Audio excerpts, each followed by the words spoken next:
नमस्कार दोस्तों, आप देख रहे हैं हिंदी खबर और मैं आपके साथ हूं अपूर्व अग्रवाल। आज बात होगी बंगाल में बवाल और बाबा बागेश्वर के बयान पर शुरू हुई कंट्रोवर्सी की।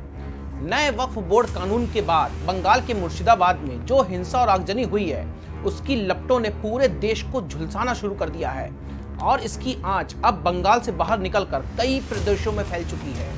जिस तरह से मुर्शिदाबाद में हिंसा के दौरान 3 लोगों की मौत हुई और बड़ी संख्या में हिंदुओं ने पलायन किया है, उसको लेकर देश के कई हिस्सों में हिंदू नेताओं में काफी आक्रोश है। हिंदू राष्ट्र और हिंदुओं के अलग गांव बसाने वाले बाबा बागेश्वर का बयान भी इन दिनों सोशल मीडिया पर काफी सुर्खियां बटोर रहा है। हमेशा हिंदू हितों की बात करने वाले बाबा बागेश्वर के बयान पर अब विवाद भी शुरू हो गया है। लोग कह रहे हैं कि बाबा ऐसे कैसे कह सकते हैं। दरअसल पश्चिम बंगाल में हिंदुओं की हत्या और पलायन को लेकर बाबा बागेश्वर काफी गुस्से में हैं। उन्होंने एक चैनल को दिए इंटरव्यू में बंगाल सरकार को जमकर खरी खोटी सुनाई है। ममता बनर्जी सरकार पर कई सारे सवाल उन्होंने खड़े किए हैं। बंगाल में जिस तरीके से हिंदुओं की हत्याएं हुई हैं और उन्हें पलायन के लिए मजबूर होना पड़ा है, उससे बाबा बागेश्वर काफी आहत हैं। अब ऐसे में बाबा बागेश्वर ने अब ममता सरकार के खिलाफ खुला मोर्चा खोल दिया है। बंगाल में जिस तरह से हिंदुओं का पीड़न हुआ, उससे बाबा बागेश्वर काफी गुस्से में हैं।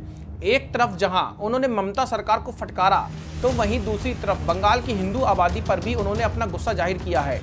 बाबा बागेश्वर ने तो गुस्से में इतना तक कह दिया है कि बंगाल में हिंदुओं को साड़ी पहन लेना चाहिए। बाबा बागेश्वर का कहना है कि अगर हिंदू अपने ही देश में घर छोड़ने के लिए मजबूर होंगे, तो फिर इससे ज्यादा बुरे दिन और क्या हो सकते हैं। बाबा बागेश्वर ने यह भी कहा कि अभी हिंदू बंगाल से पलायन कर रहे हैं, कल गुजरात से और फिर महाराष्ट्र से भी पलायन करेंगे। बाबा ने देश के लोगों से यह भी सवाल पूछा है कि आखिरकार हिंदू कब तक भागता रहेगा।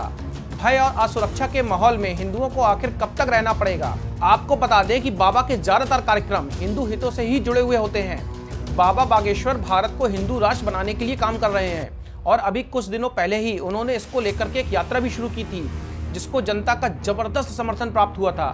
इसी साल अप्रैल महीने की शुरुआत में धीरेन्द्र कृष्ण शास्त्री उर्फ बाबा बागेश्वर ने मध्य प्रदेश के छतरपुर जिले में हिंदू गांव की आधारशिला रखकर पूरे देश को चौंका दिया था।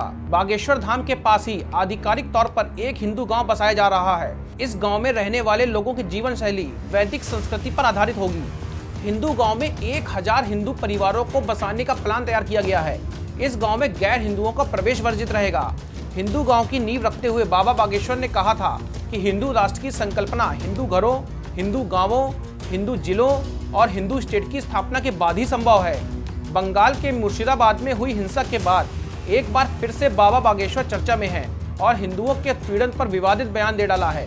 कुछ लोगों का मानना है कि बाबा बागेश्वर के इस बयान से हिंसा बढ़ सकती है, लेकिन बागेश्वर बाबा के समर्थकों का मानना है कि बाबा तो सिर्फ हिंदुओं के उत्पीड़न पर अपना आक्रोश जाहिर कर रहे थे। दरअसल नया वक्फ कानून लागू हो जाने के बाद देश के कई हिस्सों में मुस्लिम आबादी की तरफ से विरोध प्रदर्शन शुरू हो गया है। बाकी राज्यों में विरोध प्रदर्शन सामान्य रहा, लेकिन बंगाल में विरोध प्रदर्शन अचानक हिंसक हो गया। 3 लोगों की मौत और कई हिंदुओं के पलायन ने ममता सरकार में कानून व्यवस्था को कटघरे में खड़ा कर दिया। बीजेपी की तरफ से पूरे देश में बंगाल हिंसा के विरोध में प्रदर्शन किए जा रहे हैं। बंगाल में राष्ट्रपति शासन लगाने को लेकर सुप्रीम कोर्ट में 2 याचिकाएं दाखिल की गई हैं, जिसमें मांग की गई है कि बंगाल में पैरामिलिट्री फोर्स की तैनाती करके हिंसा को फैलने से रोका जाना बहुत जरूरी है। वक्फ कानून पर सुप्रीम कोर्ट की तरफ से आए आदेश के बाद बीजेपी नेता निशिकांत दुबे की तरफ से सर्वोच्च अदालत पर की गई टिप्पणी भी सुर्खियों में बनी हुई है। उन्होंने कोर्ट के वर्किंग कल्चर पर कई सवाल खड़े किए।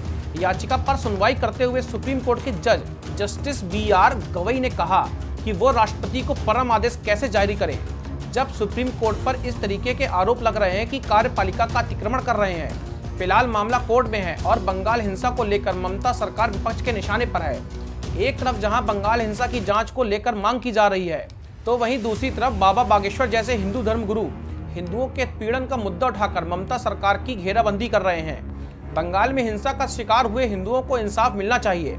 पीड़ितों को पलायन न करना पड़े, इसके लिए सरकार को जल्द से जल्द जरूरी स्टेप्स लेकर के ठोस कदम और रणनीति के साथ काम करना चाहिए। हिंसा और आगजनी से बंगाल को पहले ही काफी ज्यादा नुकसान हो चुका है। अब लोगों को उम्मीद है कि सरकार की तरफ से जमीनी स्तर पर कुछ ठोस कदम उठाए जाएंगे, जिससे बंगाल में शांति व्यवस्था स्थापित हो सके। आपको ये स्टोरी हमारी कैसी लगी, इसके बारे में कमेंट करके जरूर बताइए। और बंगाल में हिंसा को लेकर बाबा बागेश्वर की तरफ से दिए गए बयान को लेकर आपकी क्या राय है, इस पर अपनी प्रतिक्रिया हमें कमेंट के जरिए जरूर दीजिए। और इसी तरीके की खबरों के विश्लेषण जानने के लिए जुड़े रहिए आप हिंदी खबर के डिजिटल प्लेटफॉर्म के साथ। नमस्कार।